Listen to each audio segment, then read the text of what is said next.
What would you do if the law turned its gun on your heart? In the fading light of a humid Georgia evening, Clara Thompson, 68, stood on her porch, her hands trembling but her eyes unyielding. The air was thick with the scent of jasmine and the hum of cicadas, but the peace of her quiet neighborhood was shattered by the flashing lights of a patrol car. Officer Daniel Hargrove, a man whose badge gleamed brighter than his conscience, stood at the base of her steps, his service weapon drawn, its barrel aimed at Clara's chest. "Get back inside, or I'll shoot," he barked, his voice laced with venom. The call had come in an anonymous tip about suspicious activity at the Thompsons' home. Clara, watering her roses, had become the target of Hargrove's unchecked bias. Clara's heart pounded, but she didn't move.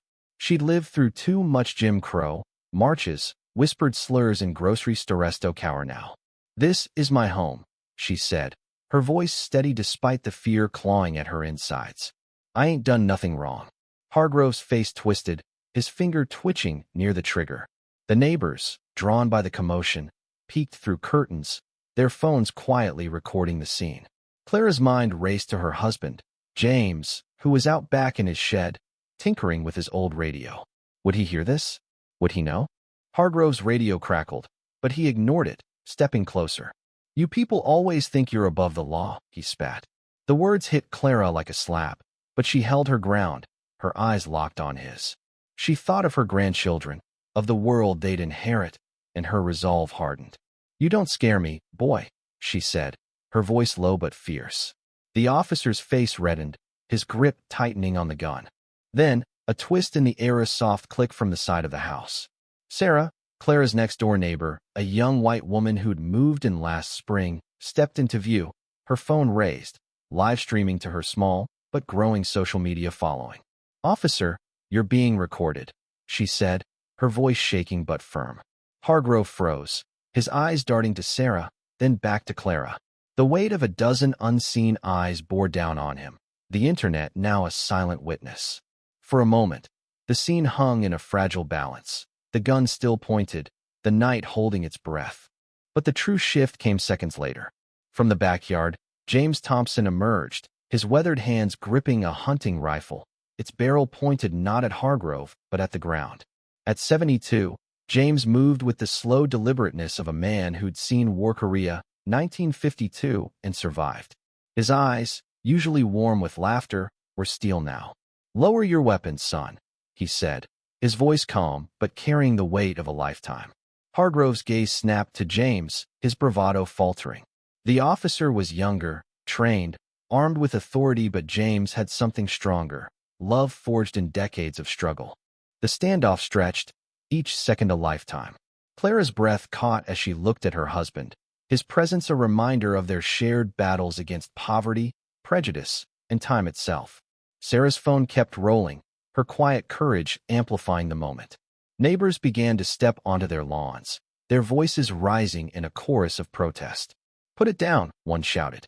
"She's no threat," another called. Hargrove's eyes flickered with doubt, his gun wavering. "Daniel," Clara said softly, using his name for the first time, a name she'd overheard on his radio. "You don't have to do this." Her words, gentle yet piercing, cut through the tension. Hargrove blinked, his shoulders sagging slightly. The humanity in her voice, the absence of hatred despite his actions, seemed to unravel something in him. Slowly, he lowered his gun, his face a mix of shame and confusion. James didn't move, his rifle still ready, but his eyes on Clara. "Go inside, love," he said. She nodded, stepping back, but never breaking eye contact with Hargrove. The officer holstered his weapon, his hands shaking now. Sarah lowered her phone, her live stream ending with a quiet, "It's over." The neighbors dispersed, murmuring, some clapping softly for Clara's bravery, others glaring at Hargrove. As Clara reached the door, she turned back.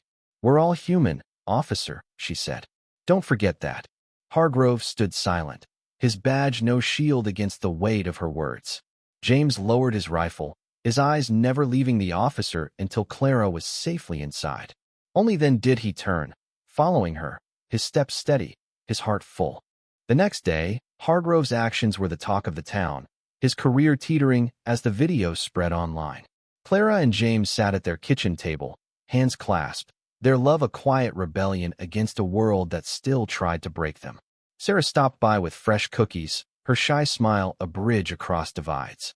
The neighborhood, once fractured by fear, began to knit together, conversations starting where silence once reigned. Clara's courage and James's restraint became a story whispered beyond their street, a reminder that humanity could prevail, even in the face of hate. The porch where it all happened stood unchanged, the roses still blooming, a handwritten note now pinned to the mailbox. Her courage faced hate. His love fought back. Yendi,